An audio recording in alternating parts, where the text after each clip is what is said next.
तो बड़े लोग मार्वल स्टूडियोज जिन्होंने एक्चुअल में इंडिया में पॉप कल्चर कम्युनिटी हो या फिर सुपर हीरो जॉनर से इंडिया की एक्चुअल में मुलाकात करवाई। एक ऐसी मूवीज जो इसके कॉमिक्स के ऊपर बेस होती थी, हालांकि इसके स्टोरी लाइन में थोड़ी चेंजेस हुआ करते थे, लेकिन उनका बेस एक्चुअल में उनके कॉमिक्स में था। लेकिन इंडिया में इसके कॉमिक्स एक्चुअल में इतने पॉपुलर नहीं थे। लेकिन ऐसा नहीं था कि इंडिया में इसके पहले भी कोई सुपर हीरो जॉनर में कोई शोज या फिर मूवीज नहीं बनी। इंडिया में इसके पहले भी सुपर हीरो जॉनर में मूवीज या फिर शोज बनते थे, जैसे कि शक्तिमान हो या फिर क्रिश हो। ऐसी मूवीज इंडिया में पहले भी बन चुकी, लेकिन एक बहुत ही बढ़िया वीएफएक्स, सीजीआई, इसके ऊपर एक अलग लेवल का एक्शन सीक्वेंसेस, एक अच्छी खासी स्टोरी लाइन, इन सभी के चलते मार्वल स्टूडियोज ने इंडिया के अंदर भी लोगों के मन में अपना अच्छा खासा एक फैन बेस क्रिएट किया है। लेकिन अब चीजें थोड़ी बदलने लगी है। लोग मार्वल स्टूडियोज के इन शोज या फिर मूवीज से अभी खुश नहीं है। ऐसा नहीं कि पहले भी चीजें बुरी नहीं थी, पहले भी इन चीजों में कमियां थी, लेकिन लोग ऐसे पब्लिकली सामने आके इस पे हेट जाहिर नहीं करते थे। तो मार्वल स्टूडियोज के लिए चीजें कहाँ गलत हुई, इन सभी के ऊपर हम इस वीडियो में थोड़ी फार बात करने वाले हैं। लेकिन वीडियो चालू करने से पहले हेलो एवरीवन, मैं हूं सर्वेश और आप देख रहे हो वाइल्ड वाइन SZV। तो साल था 2008 जब मार्वल स्टूडियोज ने अपनी पहली वाली मूवी आयरन मैन 1, जिसमें Robert Downey Junior lead role में थे, ऐसी मूवी उन्होंने थिएटर में रिलीज कर दी थी। और भाई RDJ ने पहले मूवी से ही इस कैरेक्टर को जिस तरीके से अपना लिया था या फिर उन्होंने जिस तरीके से इस कैरेक्टर को प्ले किया है, लोग आज भी उनका इंतजार कर रहे हैं कि कब RDJ आयरन मैन के रोल में मार्वल स्टूडियोज में वापस दिखने वाले हैं। उस मूवी में या फिर उस कैरेक्टर में रॉबर्ट डाउनी जूनियर का स्वैग, उनके कैरेक्टर को प्ले करने का तरीका, जिसके चलते इस मूवी की वाइब ऑलरेडी बन चुकी थी। लेकिन उस वक्त इंटरनेट इतना ज्यादा नहीं था, या फिर ऐसा कहो कि कुछ ही नहीं था, जिसके चलते इंडिया में उसका उतनी वाइब नहीं थी या फिर उस इंडिया में उसकी इतनी हाइप नहीं बननी थी, जिसके चलते मार्वल स्टूडियोज की फेज 1 की या फिर फेज 2 की भी ज्यादातर मूवीज लोगों ने इंडिया में टीवी पर ही देखी, रादर थिएटर में जाके। लेकिन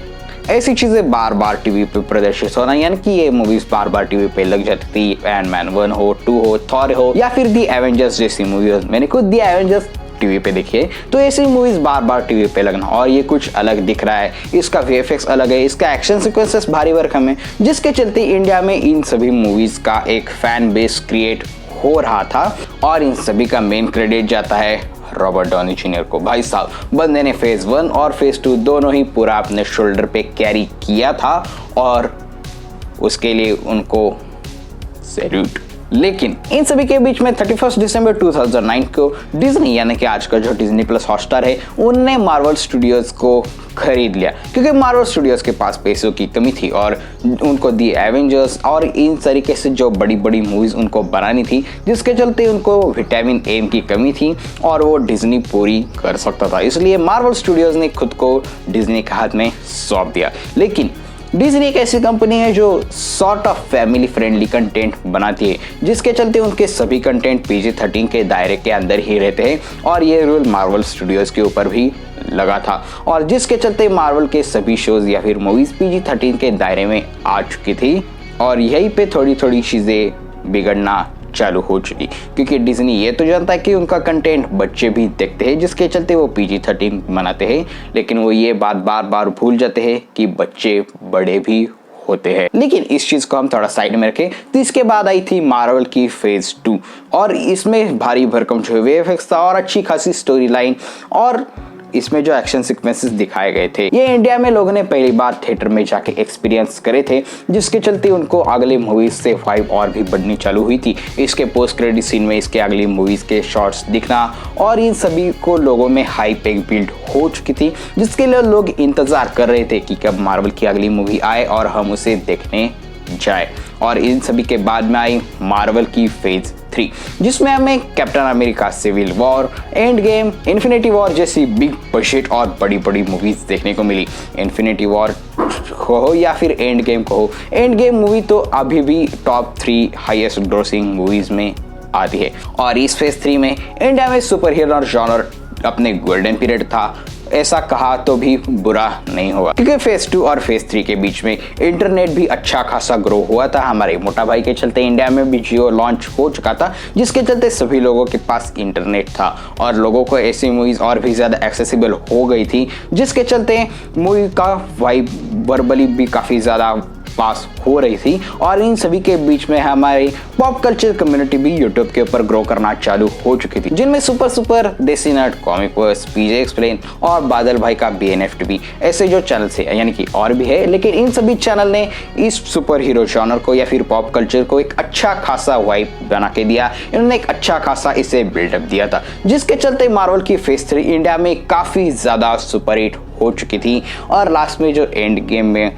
हमें आयरन मैन का सैक्रिफाइस देखने को मिला, इस पे पूरा इंडिया ने शोक मनाया था। ऐसा कहा तो भी कुछ बुरा नहीं होगा, लेकिन हमें सिविल वॉर में सिर्फ गुड वर्सेस बैड ही देखने को नहीं मिला था, यानी कि सुपर हीरो मूवीज का जो एक्चुअल कंसेप्ट रहता है कि गुड वर्सेस बैड, ये जो actual concept super hero movies का रहता है, इन सभी के ऊपर जाके हमें सिविल वॉर ये मूवी देखने को मिली। और इसके बाद एंड गेम हो या फिर इन्फिनिटी वॉर हो, इन जैसे बिग बजट मूवीज देखने के बाद मार्वल स्टूडियोज से लोगों की एक्सपेक्टेशंस काफी ज्यादा हाई हो चुकी थी। लोगों को ऐसा लगता था कि इनके आने वाली मूवीज भी इसी लेवल की हो, ये इतनी ज्यादा ही हाई बिल्ड करे, ये इतनी बिग बजट हो और वो ऐसा ही एक्सपीरियंस दे जैसे हमें एंड गेम दिया था। और मार्वल इन्हीं एक्सपेक्टेशंस के बीच में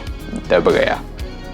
मार्वल की फेज 4 जो वांडा विजन के स्टार्ट में चालू हुई, हालांकि उसमें कोविड का पैंडेमिक भी चल रहा था, जिसके चलते मार्वल स्टूडियोज ने ये डिसीजन लिया कि वो अपने मूवीज से ज़्यादा अब वो टीवी शोज प्रोड्यूस करना चाहेंगे। और इनमें एक उनका फायदा भी था, क्योंकि मूवीज की लेंथ मैक्सिमम 3 घंटे हो सकती थी, हालांकि वो ज़्यादा भी हो सकती है, लेकिन अगर मूवी ज़्यादा लंबी हो तो खींचने जैसी लगती है, जो कि लोगों को पसंद नहीं आती और वो पैसा भी नहीं कमाती। जिसके चलते मार्वल ने ये डिसाइड किया कि वो अब मूवीज से ज़्यादा टीवी शोज बनाने का सोचेंगे, जिसके चलते वो जो चीज़ें पिक्चर में नहीं दिखा सकते या फिर जो चीज़ें वो मूवीज से अचीव नहीं कर पा रहे थे, वो इस वेब सीरीज से अचीव कर सके। जिसके चलते मार्वल ने फेज 4 में बहुत ही ज़्यादा वेब सीरीज प्रोड्यूस करना चालू किया था। उन्होंने क्वालिटी पे ध्यान ना देके क्वांटिटी पे ध्यान दिया था, जिसके चलते फेज 4 की स्टार्टिंग जो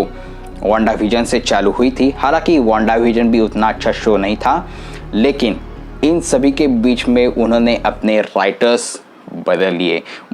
इनकी राइटिंग काफ़ी ज़्यादा बिलो एवरेज रह चुकी है, यानी कि इसमें डिज्नी का भी सम सॉर्ट ऑफ हाथ होता था, क्योंकि उनको फैमिली फ्रेंडली कंटेंट बनाना था जो कि PG-13 के दायरे में ही रह चुका था। लेकिन इन सभी के बीच में मार्वल की जो राइवल कंटेंट्स है, यानी कि डीसी की तो बात हो छोड़ो, वो तो अभी ग्रो कर रहा है, लेकिन दी बॉयज जैसी वेब सीरीज हो जो कि R-रेटेड थी और अभी जो लोगों को R-रेटेड कंटेंट काफ़ी ज़्यादा पसंद आ रहा है, यह हमें जॉन विक से भी पता चलता है, जिसके चलते लोगों ने PG-13 छोड़ के R-रेटेड की तरफ अपना ध्यान दिया। जिसके चलते पहले उनकी राइटिंग तो बिलो एवरेज रही थी और अब वो PG-13 से उनके ऊपर थोड़ी बाउंड्रीज आ चुकी थी और वो बाउंड्रीज क्रॉस नहीं कर सकती, जिसके चलते इसकी शो की वाइब काफ़ी ज़्यादा कम हो रही थी। लोगों में इतना अच्छा खासा लोग इससे खुश नहीं थे और इसका हर एक एपिसोड हर एक वीक आने लगता था, जिसके चलते क्या होता था, एक तुम अपने एपिसोड देख लिया तो उसका अगला एपिसोड आने तक तुम्हें लगभग 7 दिन का वेट करना पड़ता था, जिसके चलते अब आ रहा है ना, आने दो, देख लेंगे, ऐसा होता था। मूवी के लिए जो हाइप या फिर एपिसोड के लिए जो हाइप लगती थी वो लोगों में धीरे धीरे कम होने लगी थी और ऐसा ही चलता रहा और जब भी ये शोज पूरा खत्म हो जाए तब लोगों को ऐसा कुछ स्पेशल फील नहीं होता था कि हमने मार्वल स्टूडियोज का शो देखा है, ऐसा कुछ स्पेशल फील नहीं होता था, जिसके चलते लोगों को ये एक बस वेस्टेज ऑफ टाइम लगने लगा। इससे अच्छा तो ऐसा होता कि अगर वो एक साथ सभी शोज डाल देते तब वो सीरीज और भी चल जाती, लेकिन इन सभी के बीच में लोकी और मून नाइट जैसी वेब सीरीज काफ़ी ज़्यादा स्टैंड आउट कर गई, क्योंकि उनका मेन पर्पस तो गुड वर्सेस बैड का ही नहीं था। लोकी का सीजन 1 और मून नाइट का सीजन 1 काफ़ी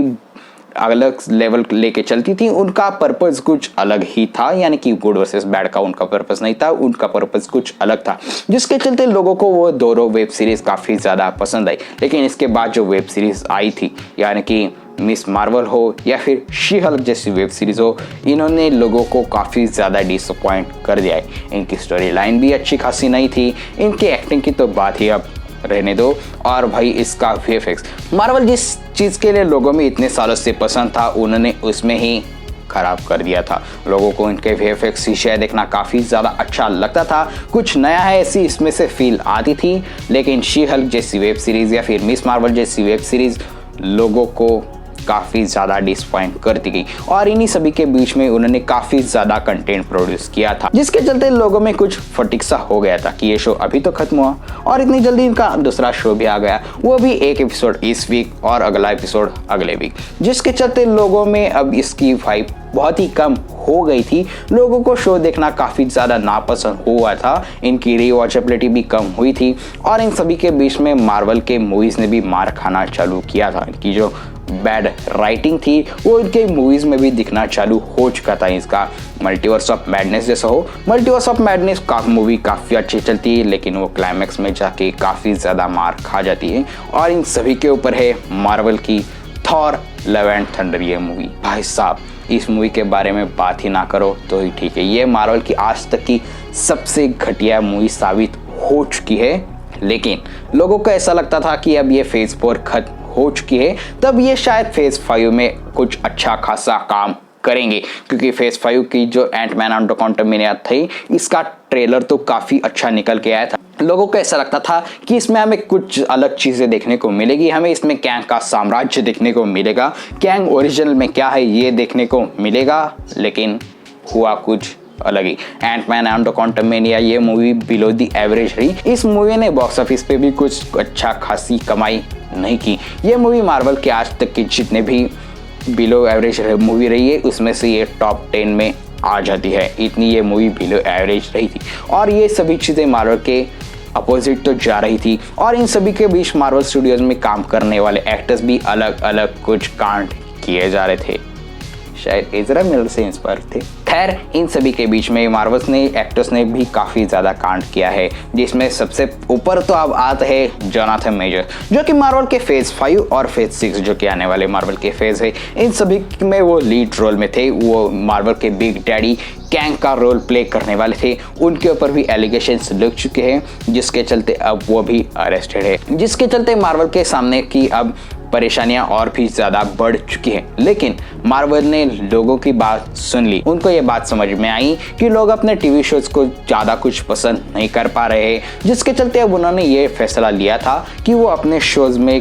थोड़ा फार स्पेसिंग बढ़ा देंगे, जिसके चलते उनके शोज को ब्रीदिंग लेने का मौका मिले। यानी कि एक सीज़न अभी लॉन्च हुआ, तब थोड़ा देर जाने के बाद वो अगले टीवी शोज प्रोड्यूस करेंगे, जिसके चलते वो क्या हो, ब्रीदिंग में भी उसको टाइम मिले और लोगों को भी थोड़ा और कंटेंट देखने का भी मौका मिल जाए। जिसके चलते अब मार्वल का सीक्रेट इनविजन, जो कि इस साल के स्टार्ट में ही आने वाला था, वो अब हमें इस साल के जून में देखने को मिलने वाला है। मार्वल का इस साल बस अभी एंटमैन एंड द क्वांटमैनिया ही आ चुकी है और अब अगले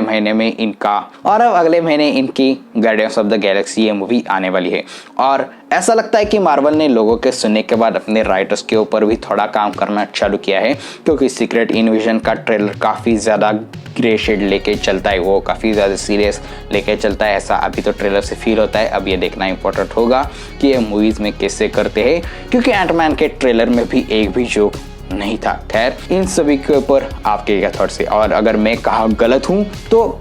मुझे भी करेक्ट कर देना, और इन सभी थ्योरी के ऊपर आपकी क्या राय है ये मुझे नीचे कमेंट सेक्शन में बता देना। और इन्हीं सारी बातों के साथ हम इस वीडियो को यहीं पे रैप अप कर देते। अगर तुमको ये वीडियो अच्छी लगे तो इसे लाइक कर देना, अपने दोस्तों के साथ शेयर करना मत भूलना, और हाँ, चैनल को सब्सक्राइब कर लेना। और मैं मिलता हूँ आपको अगली वीडियो में, लेकिन तब तक के लिए देखते रहिए